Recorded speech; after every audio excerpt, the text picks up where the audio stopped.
আজকের ইএসএল ক্লাসে সবাইকে স্বাগত। আজকে হচ্ছে আমাদের 19 নাম্বার ক্লাস। আমাদের সাথে যারা প্রথম থেকে আছেন তাদের সবাইকে ধন্যবাদ।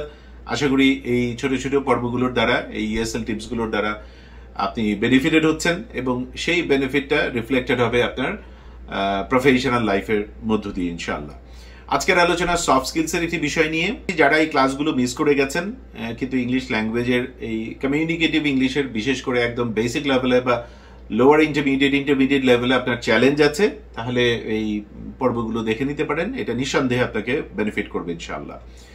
আজকের আলোচনা হচ্ছে চাকরির ইন্টারভিউতে বসে প্রবাসী ভাই বোনেরা, এগেইন যাদের এটা দরকার তাদের জন্য এই ক্লাসগুলো। চাকরির ইন্টারভিউতে বসে আপনি আপনার স্ট্রেংথ এবং উইকনেস খুব ছোট করে গুছিয়ে কিভাবে বলবেন। ছোট্ট আলোচনা কিন্তু খুবই কাজের আলোচনা পেশাগত জীবনের জন্য।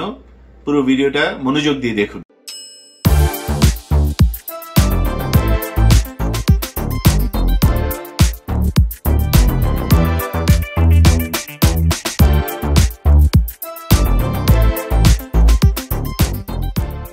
এবার আজকের আলোচনা, আমরা চাকরির ইন্টারভিউতে, সেটা আমরা ইন পার্সন ইন্টারভিউ দেই কিংবা জুমে বসেই দেই, আমাদের কমন একটি কোয়েশ্চেনের মুখোমুখি হতে হয়। সেটা হচ্ছে what is your strength as well as what is your weakness. এখন এইটা তো আপনাকে বলতে পারতে হবে, আপনার জানতে হবে। প্রথম কথা হচ্ছে আপনার জানতে হবে what is your professional strength. Strength আসলে কোনগুলোকে আপনি স্ট্রেংথ হিসেবে বিবেচিত করবেন এবং কোনগুলো আপনার উইকনেস। এটা হলো প্রথম অংশ। আর দ্বিতীয় জরুরি অংশটা হচ্ছে যে এবার সেটা আপনাকে ইংরেজিতে ছোট ছোট সেন্টেন্সের মাধ্যমে সুন্দর করে উপস্থাপন করতে হবে সহজভাবে। আমরা সেই প্র্যাকটিসটা এখন করব। প্রথম হচ্ছে হোয়াট ইজ ইউর স্ট্রেংথ, আপনাকে জিজ্ঞেস করা হলো। এখন আমি যেমনটা বলছিলাম যে আগে তো জানতে হবে আমার স্ট্রেংথ কোনগুলো। মনে রাখবেন আপনার প্রফেশনাল স্কিলস যেগুলো সেলেবল, যেগুলোর বিক্রয়যোগ্য, যেগুলোকে আপনি আপনার পেশাগত জীবনের সাপোর্ট হিসেবে, শক্তি হিসেবে ব্যবহার করতে পারেন, সেগুলো হচ্ছে আপনার স্ট্রেংথ। যেমন আপনার 5 বছরের কালারফুল এক্সপেরিয়েন্স আছে, আপনি একটা চাকরিতে আবেদন করেছেন, এখন যেটাই করছেন বা আগে যেটা করেছেন, এই দুটো মিলে 5 বছরের একটা এক্সপেরিয়েন্স আপনার আছে। এখন এটা নিঃসন্দেহে আপনার স্ট্রেংথ, কারণ already you are an employee, you have some colourful experience. আপনি সেটা বলবেন, well sir, I have 5 years of colourful experience in this field. আমার এই ফিল্ডে 5 বছরের কালারফুল এক্সপেরিয়েন্স আছে and I consider that is a strength. Second হচ্ছে মনে রাখবেন সারা পৃথিবীতে সব থেকে গুরুত্বপূর্ণ স্ট্রেংথ হচ্ছে সফট স্কিলসের আপনার কমিউনিকেশন স্কিলস। আপনার যতই হার্ড স্কিলস থাকুক, আপনি যদি সেটা কমিউনিকেট করতে না পারেন, মানুষকে বলতে না পারেন, বোঝাতে না পারেন, আপনার জানাটা আপনি শেয়ার করতে না পারেন, তাহলে তো সেই স্ট্রেংথ থেকে কোনো কাজ হলো না। এই শেয়ার করতে পারাটাই হচ্ছে আপনার effective communication skills. সেটা একটা বড় জায়গা। আপনার বলতে হবে যে I'm good in my communication skills, I'm very good in my interpersonal skills। মানে হলো আমার people skills খুব ভালো। সহজ কথায় interpersonal skills হচ্ছে মানুষকে জয় করার সহজাত ক্ষমতা, মানে বন্ধু তৈরি করার ক্ষমতা, পেশাগত জীবনের বন্ধু তৈরি করার ক্ষমতা, সামাজিক জীবনে বন্ধু তৈরি করার ক্ষমতা। সেটিও আপনার একটা ভীষণ রকম স্ট্রেংথ, বিকজ এই বন্ধু তৈরি করার ক্ষমতাই আপনাকে পেশাগত জীবনে ওয়ান স্টেপ অ্যাহেড রাখবে। সুতরাং সেটা আপনি যোগ করবেন, well sir, I have got very good in personal skills, I can easily mix with people, I love to make new friends, I love to meet new people, I have a good communication skills, I have a very good interpersonal skills, and I consider this as a huge strength। সুতরাং এটা আপনি strength হিসেবে বলছেন। তার পাশাপাশি আপনার পড়াশোনাটা সবসময় আপনার স্ট্রেংথ। আপনি সেটা যাই পড়াশোনা করেন, সেই পড়াশোনার বলে তো আপনি একটা সার্টিফিকেট পেয়েছেন, সেটা একটা এইচএসসির সার্টিফিকেট হোক, মাস্টার্স হোক, পিএইচডি হোক, সেটাই আপনার স্ট্রেংথ। ওটা ছিল বলে আজকের এই জবের এই এক্সপোজারটুকু আপনি পেয়েছেন, তাহলে ওটা তো একটা নিয়ামক শক্তি ছিল। Well sir, I have my bachelor's degree, I have my master's degree, or I have done my high school diploma, which I believe is another strength. For sure এটা আপনার একটা স্ট্রেংথ। তাহলে 3টা স্ট্রেংথ আমরা বললাম এবং 3টাই কিন্তু ক্রস কাটিং, মানে সবার বেলাতেই যায়। সেটা হচ্ছে আপনি যে চাকরি করেছেন, সেই চাকরির যে কয় বছর করেছেন, সেটাকে আপনি প্রেজেন্ট করে বলবেন যে I have this colorful experience and I consider this as my strength. Simultaneously, I have got very good people skills, I have got very good interpersonal skills, good communication skills, and I consider this as my strength. And then my academic background, সেটা আপনি বললেন। এর সাথে আপনার যদি চাকরি related কোনো training থেকে থাকে, সেটা এখন একদিনের একটা ওয়ার্কশপ হোক, 6 মাসের একটা কোর্স হোক, সেটাও আপনি বলবেন। I have some job related hands on training, or I attended some course, I took some online course for my job, সেটাও সাথে আপনি জুড়ে দিবেন। এটাও আপনার স্ট্রেংথ। তাহলে আমরা 4টা এরকম স্ট্রেংথ বলে ফেললাম, এবং এই 4টা স্ট্রেংথই আপনার ব্যাকগ্রাউন্ড জবটা যাই হোক সেটার বেলাতে যেতে পারে। এরকম 4 থেকে 5টা স্ট্রেংথ আপনি বলবেন। আমি 4টা বললাম, এই 4টার সাথে আপনি নিজের ইউনিক যে স্ট্রেংথটা, যেটা আমি জানি না, সেইটা আপনি এখানে জুড়ে দিবেন। এরকম 4 বা 5টা, এর বেশি বলার দরকার নাই।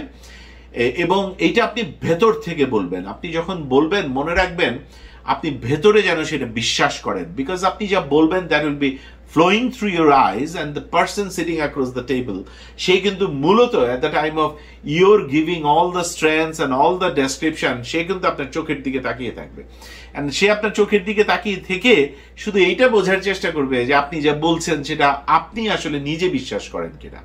So you have to believe it deep down your heart, এবং আপনি যদি এগুলো করে থাকেন, বিশ্বাস না করার তো কোনো কারণ নাই। এটা গেল আমাদের স্ট্রেংথটা আমরা কিভাবে ইংরেজিতে বলবো, সেটা সহজভাবে আমরা 5টা-6টা সেন্টেন্সের মাধ্যমে দেখলাম। এবার হচ্ছে উইকনেসটা কিভাবে বলবো। ওয়েল, এখানে ছোট্ট একটা জিনিস মনে রাখবেন, যে আমি শুরুতে যেটা বলছিলাম যে স্ট্রেংথ আর উইকনেসটা সবার আগে বুঝতে হবে। অনেকে মনে করে আমি হার্ড ওয়ার্কিং, এটা আমার বিরাট স্ট্রেংথ। এটা বিরাট স্ট্রেংথ না। অনেস্টি আপনার বিরাট স্ট্রেংথ না। আপনি হার্ড ওয়ার্কিং হবেন, আপনি অনেস্ট হবেন, এটা বাই ডিফল্ট এমপ্লয়ার ধরে নেয়। কারণ ওইখানে আপনি কাজ করবেন, আপনি তো কষ্টের বিনিময়ে টাকা পাবেন, এটা তো কাজের বিনিময়ে খাদ্য প্রজেক্ট। সুতরাং আপনি হার্ড ওয়ার্কিং না হইতে কোনো উপায় নাই। এটা আপনার কোয়ালিটি, অনেস্টি আপনার কোয়ালিটি, এটা আপনার স্ট্রেংথ না। একইভাবে উইকনেসের বেলায় অনেকে বলে ফেলে আমি ইমোশনাল, আমি একটু কুইক টেম্পার, এগুলো আপনার ইমোশনাল স্টেট, এইটা আপনার উইকনেস। প্রফেশনাল উইকনেস এটা আপনি আনবেনই না। তাহলে কি আনবেন আপনি প্রফেশনাল উইকনেসে? আপনি প্রফেশনাল উইকনেসে সেই স্ট্রেংথটাকে নিয়ে আসবেন পেশাগত জীবনের, যেটা আপনার নেই, থাকলে ভালো। এইটা আমার একটা weakness, I need to be working more, and I am already working more, and I do believe that I'll be doing very good in upcoming months.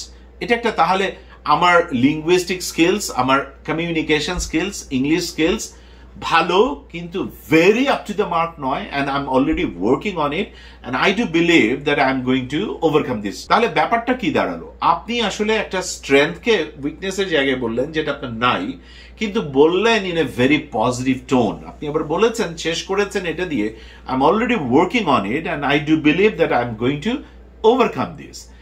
In the same token, হয়তো কম্পিউটারের কোনো একটা স্পেশাল নলেজ, সফটওয়্যার নিয়ে কাজকাম করা, কোনো একটা application যেটা আপনি জানেন না, কিন্তু আপনি আবার এটা জানেন যে ওইটা জানলে এটা আপনাকে হেল্প করতো। সো আপনি বলবেন যে আমি এই প্যাকেজগুলোতে, আমি এই অ্যাপ্লিকেশনগুলোতে I am not that much good, but and I believe if I know this, that will greatly help me in my professional field. So I'm seriously considering to learn all these things in the next upcoming months. আমি ঠিক করেছি এইটা আমার এই বছরের প্রজেকশনের মধ্যে আছে। So I'm going to learn them, and then I'll be able to use them in my professional field. So again, this is a weakness you are sharing, but in a very positive tone, in a very honest tone. আপনি বললেন যে আমার এইটা নাই, but আমি believe করি যে এটা থাকলে আরো ভালো হতে পারতো। That's why I have decided to be working on, and in a few months I'll be good on this specific field. Again, আপনার এটা নেই, কিন্তু আপনি সুন্দর করে উপস্থাপন করলেন in a very positive way that আপনি এটাকে নিয়ে কাজ করবেন। আপনি আপনার প্রত্যয়ের কথা জানিয়েছেন, এবং আপনি সিদ্ধান্তও দিয়েছেন কাইন্ড অফ যে নেক্সট কাপল অফ মান্থসের মধ্যে, অর 2022 অর 2023 এর মধ্যে আমি এই জায়গাগুলো অর্জন করব। এগুলোকে অ্যাকমপ্লিশ করে আমি আরো অনেক বেশি ইকুইপড হব, আমি প্রফেশনালি অনেক বেশি আরো সাউন্ড হব, সলিড হব। So this is how we can present our strength as well as professional strength as well as professional weakness at an interview. কেমন লাগলো এই টিপসটুকু জানাবেন। আর কি কি বিষয় নিয়ে সফট স্কিলস এর ইএসএল এর কোন কোন বিষয় নিয়ে আলোচনা চান সেটাও একটু কষ্ট করে লিখবেন। আমি চেষ্টা করব এগুলো একটি একটি ধরে আলোচনা করার জন্য, এবং সবার জন্য অনেক অনেক দোয়া। এই সময় নিজের উপরে আত্মোন্নয়নের জন্য এই বিনিয়োগ আল্লাহ দয়া করে কবুল করে নিন। এটার বিনিময়ে আল্লাহ আপনার প্রফেশনাল পথকে আরো অনেক বেশি সলিড জায়গায় পৌঁছে দিন। ভালো থাকবেন সবাই। আসসালামু আলাইকুম।